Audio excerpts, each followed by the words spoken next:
Maniniwala ka ba na 95% ng anime na to ay gawa sa tulong lang ng AI or Artificial Intelligence? Yung same AI na problema ng mga school ngayon kasi ano pa sense na pag-iisip nang isusulat sa reflection paper kung pwede mo na ipagawa lahat kay AI na kaya rin matrain based sa style ng pagsusulat mo. Oy, uunahan ko na kayo ha. Hindi ko pinasulat sa AI tong script na to. Mino, what's up?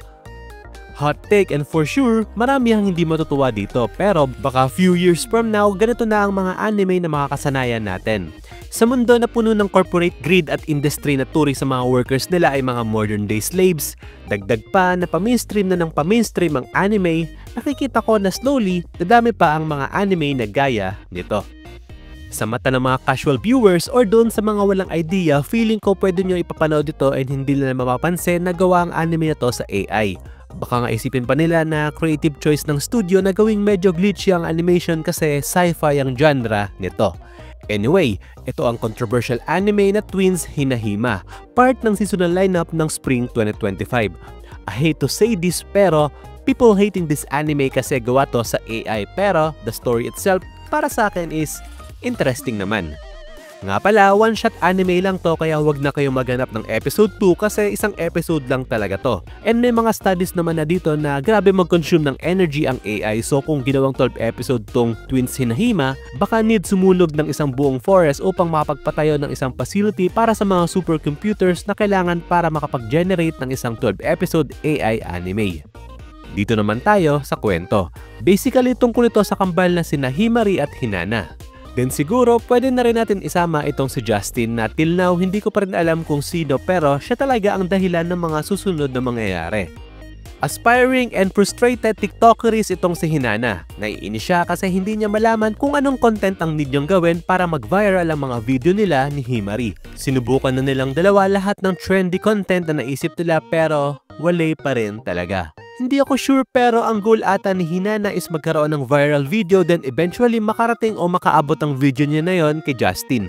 Disclaimer lang saglit ha, dahil wala sa mga legal streaming site itong Twins Hinahima, need ko mag-research sa malawak na karagatan ng and doon nakakita ko ng full episodes ito pero dahil wala nag-effort na mag-English subs nito, gumamit ako ng AI para sa Japanese text-to-speech, then AI ulit para naman sa Japanese to English translation, AI anime with AI subtitles.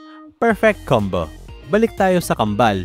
Si Hinana ay may mga kung ano-anong theory sa utak about parallel universe or dimension. Sabi niya kung i-glitch niya ang takbo ng universe na kinabibilangan nila ay magkakaroon ito ng system error or glitch. Basically, ang naisip niyong process ay instead na Coke na araw-araw niyang binibili sa vending machine, bibili siya ng iced tea at guguluhin niya ang routine ng Hinana sa universe na to dahil sa isip niya yung other Hinana sa parallel universe ay araw-araw iced tea ang binibili, so kung pareha silang iced tea ang bibilin right now, mag-i-intertwine ng dalawang universe nila.